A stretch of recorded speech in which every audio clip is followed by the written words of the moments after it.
wabunga. Wasa. Tukubamane. Yeta. Tweto inki. Mutangwala. Nzambi wa Zaya. Ntontweto inki. Zaya tontweto inki. Mama, kolwe beno. Mbangudu Louveau.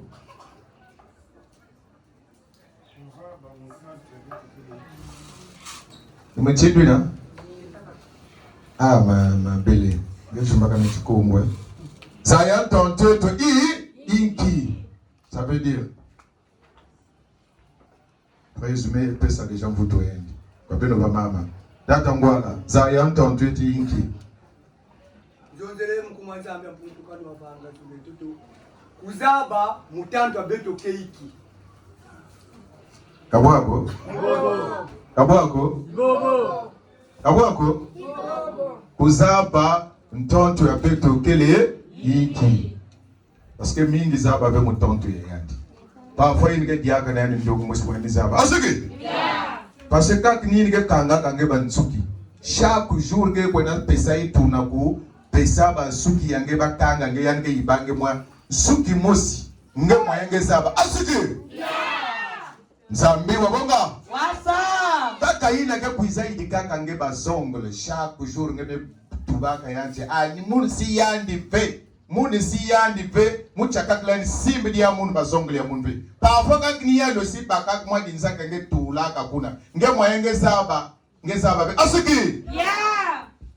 Parfois kaka ina pe nge sambilaka.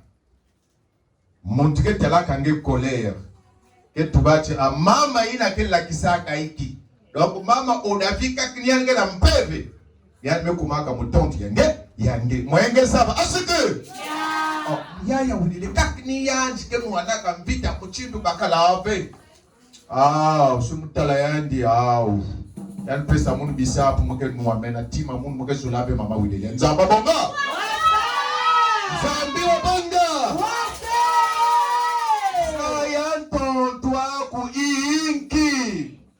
Bavo wazola ndungunu Zaya ntontwaku. Wazola ndungunu Zaya. Wazola ndungunu Zaya tantwaku.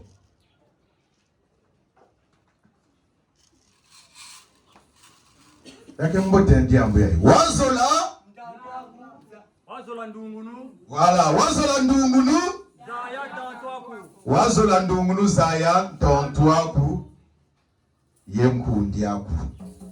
Parce que kundi yange zaba yandi. Wazola ndungunu, ça dit singe sosa. Évolution te nyonso. Ina belo zolo tambulaka, ikena baya kaka. Moba zola bampango resurve. Bayan kaka. Bazola bempangia yandi watimpangia yandi. Vraiment, yange simba mbongo, ubi yange na bakal ke pesana mbongo. Yange kuma mutontu yange. Zandwa bonga?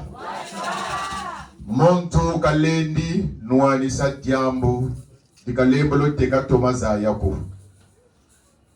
Munuani sa bimbe foye beli sa bio. Mbuki uteka toma, longo kanga, bimbe fo bio, ye toma bio Zaya na de. Nzambi wabonga?